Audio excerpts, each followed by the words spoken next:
Are investing in the stock market and multi-level marketing the same thing? Let's talk about it.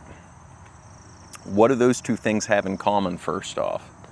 Well, in multi-level marketing, MLMs, they're often called, the people you recruit as part of the multi-level marketing company then go out and recruit more people to make you money.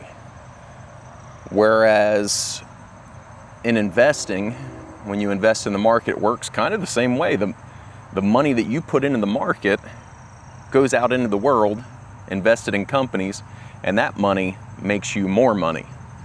So in multi-level marketing, your recruits, and in investing in the market, the money you put in kind of acts the same way when you think about it. What else do these two things have in common? Well, both of them get people excited with the promise of exponential growth. I've done my little stint in a multi-level marketing company. Back when I was in college, they got me. And I'll give you a hint which company it was. I lived in Idaho at the time, and in Rexburg specifically. So if anybody happens to know what that multi-level marketing company is that is very successful in that area, feel free to put it in the comments below. You'll get a gold star from me. But anyhow, when they give you their sales pitch to get you excited about the company, basically they need you to, like, the most important thing is for you to understand the potential for rapid exponential growth, all right? What exponential growth is it's accelerating progress. Like, something starts slow and it gets faster and faster, and the speed dramatically increases the longer that you go, okay? That's a very basic definition of exponential growth, or at least how I understand it.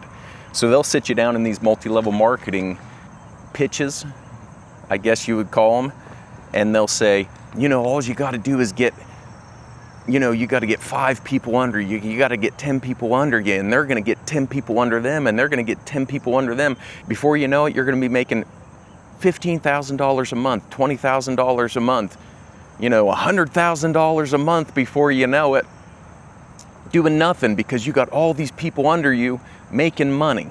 All right, that's the sales pitch. Well, what got me excited about investing in the stock market a long time ago is kind of the same thing. It's compound interest. And compound interest functions much the same way, except it's math. All right, you can go online and search for a compound calculator and explore that a little bit. But I just want to give you one example of how compound interest works. And this is the type of stuff that usually gets people excited to invest when they see this. At least it did me. All right.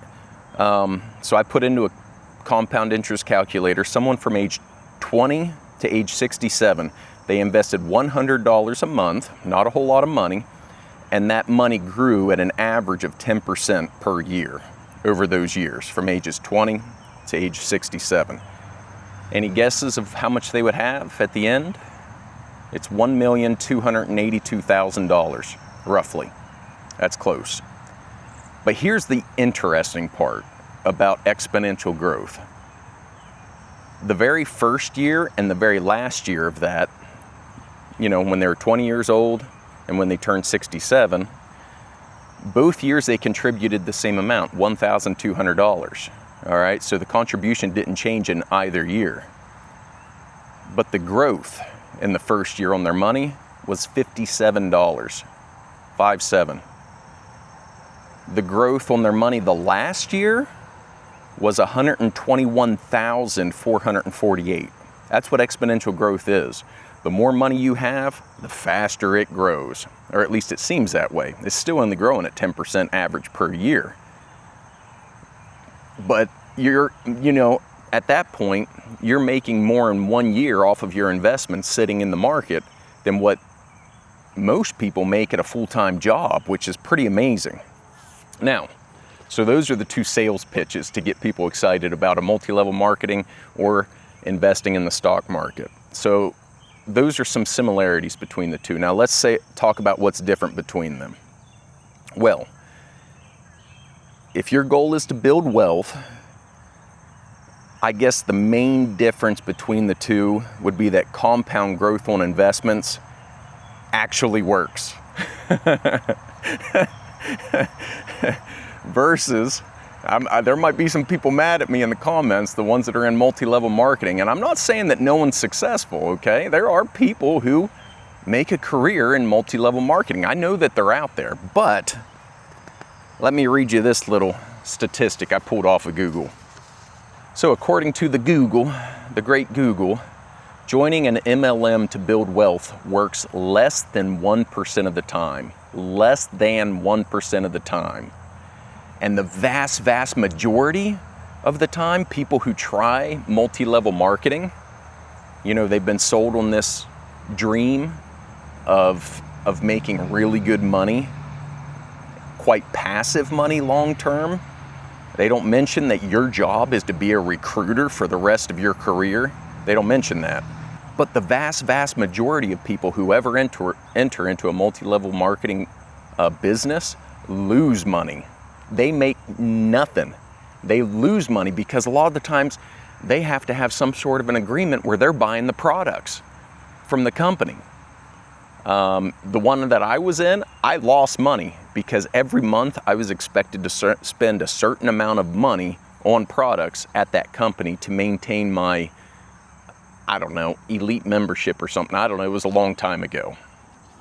But in order to have the ability to grow my business within the company, I had to, and I ended up paying for product, I think, for probably a year and a half. And I can't remember if I ever got anybody into the business, maybe one or two, I don't remember. But yeah, less than 1% of the time will you be successful in a multi-level marketing company. Those aren't good odds. Now let's talk about investing in the cat's rubbing all over me. Let's talk about investing in the stock market over the last 100 years, okay? That's what I was looking at was the last 100 years. Okay, this includes the Great Depression.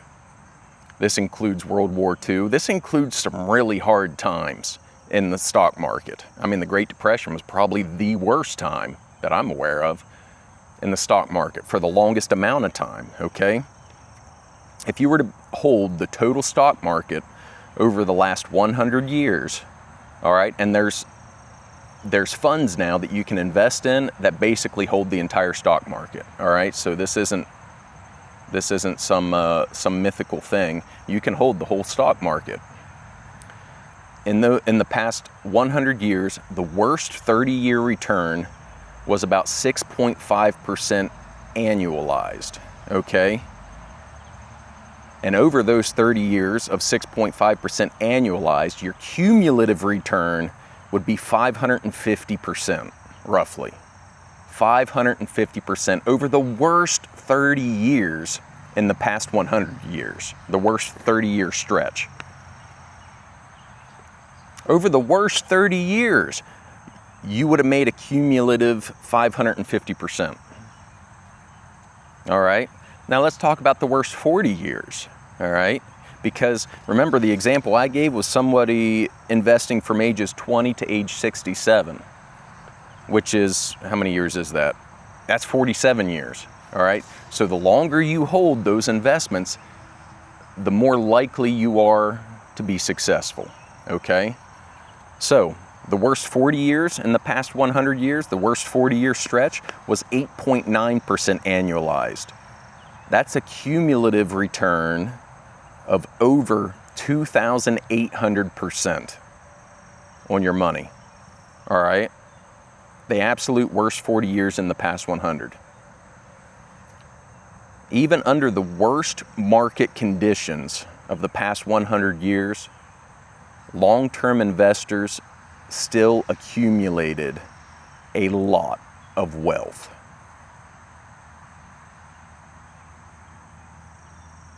Maybe just go get a regular job and invest in the market. based on the past 100 years, you're guaranteed to gain wealth that way. Until next time, this has been Talking Money with Richard. Bye.